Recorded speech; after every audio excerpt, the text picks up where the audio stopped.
Good evening, ladies, gents and Pikachus. Welcome back to our continuation of the reading of the First Book of Enoch, a book in which Enoch writes about his visions and dreams given to him by God, in which the fallen angels and their sin against humanity have been depicted. And the story so far is he has been brought into a dream vision by the angels at his request, so that he can learn about the heavens and hell. He can see the throne of the Most High God, who is going to be doing the punishments for these evil fallen angels. And we have now got to a stage where he is firmly in his vision. He is looking at the different realms of hell, where these holy or evil creatures now will be punished. And we hear a little bit more about that and the holy angels of God who are showing him this wisdom. So, without further ado, let's carry on where we left off with chapter 20. Chapter 20. The names and functions of the 7 archangels. And these are the names of the holy angels who watch. Uriel, one of the holy angels, who is over the world and over Tartarus. Raphael, one of the holy angels, who is over the spirits of men. Raguel, one of the holy angels who takes vengeance on the world of the luminaries. Michael, one of the holy angels, to wit, he that is set over the best part of mankind and over chaos. Sarakel, one of the holy angels who is set over the spirits, who sin in the spirit. Gabriel, one of the holy angels who is over paradise, the serpents and the cherubim. And Ramiel, one of the holy angels whom God set over those who rise. Chapter 21. The preliminary and final place of punishment of the fallen angels. And I proceed to where things are chaotic. And I saw there something horrible. I saw neither a heaven above nor a firmly founded earth, but a terrible place, chaotic and horrible. And there I saw it, 7 stars of heaven bound together in it, like great mountains and burning with fire. Then I said, For what sin are they bound? On account of what have they been cast in hither?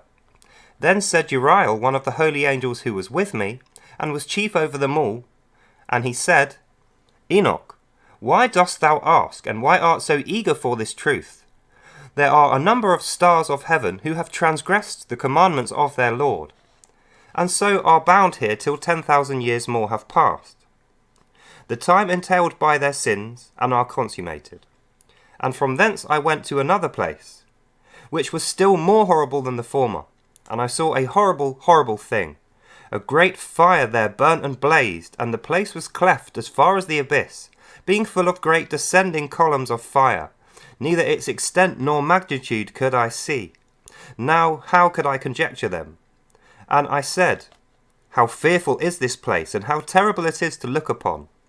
Then Uriel answered me, one of the holy angels who was with me, and said unto me, Enoch, why hast thou such fear and affright? And I answered, Because of this fearful place, and because of the spectacle of this pain.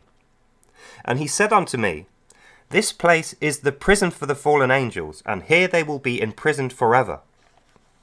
And thence I went to another place, the mountain of hard rock, and there was 4 hollow places, deep and wide and very smooth. How smooth are the hollow places, and deep and dark to look upon. Then Raphael answered, one of the holy angels who was with me, and said unto me, These hollow places have been created for this very purpose, that the spirits of the souls of the dead should assemble therein. Ye that all the souls of children of men should assemble here, and these places have been made to receive them until their day of judgment, until their appointed period, till the appointed period does begin, till the great judgment comes upon them. And I saw the spirit of a dead man making suit, and his voice went forth to the heavens to make suit. And I asked Raphael the angel who was with me, and I said unto him, This spirit which maketh suit, who is it? Whose voice goes forth and makes suit to the heaven? And he answered me by saying, This is the spirit who went forth from Abel, whom his brother Cain did slew, and who makes his suit against him till his seed is destroyed from the face of the earth, and his seed is annihilated from amongst the seed of good men. Then I asked regarding it, and regarding all the hollow places, Why is one separated from the other? And he answered me and said unto me, These 3 have been made that the spirits of the dead might be separated. and been made by the spirits, for the spirits of the dead. And such a division has been made for the spirit of righteousness, in which there is a bright spring of water.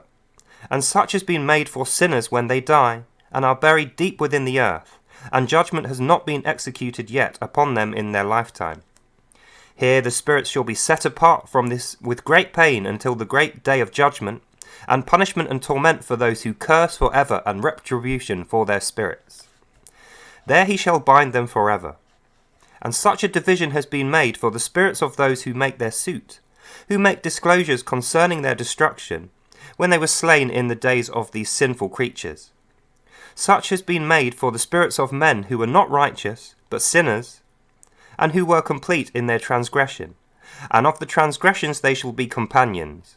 But their spirits shall not be slain in the day of judgment, nor shall they be raised from thence. Then I blessed the Lord of glory, and said, Blessed be my Lord, Lord of righteousness, King of kings, who ruleth over everything for evermore. So, as we get a little bit more of the deep detail on what hell looks like, we find that actually, although most evil creatures and sinful fallen angels will be destroyed forever after 10,000 years of being judged in their prisons, some will not be destroyed, they'll just be held there, so they will have a chance for redemption. And I feel like, although it's not expressly written in there, the reason these are set apart and have a chance for redemption is because their hearts showed some sort of remorse, and in their remorse they aided the capture and gave information regarding the sins of the other ones. So there's a separate place for them, a separate place for the ones who will be destroyed, and all of those separate places are bound together in a realm of hell, separated by great falls of holy fire and a large chasm, which nobody or no creature will be able to get through. And the one who will punish them for their sins, their transgressions, who will bring peace and mercy back to mankind and the curation of all sins, is the great Holy One, the Lord of Lords, King of Kings, who we are going to find out later, I'm very sure, is Jesus Christ of Nazareth. So that brings us to the end of today's reading. We'll carry on tomorrow night with more. Until then, I hope you enjoyed this and you learned something. God bless you all, and I'll see you, lovely people, in the next one.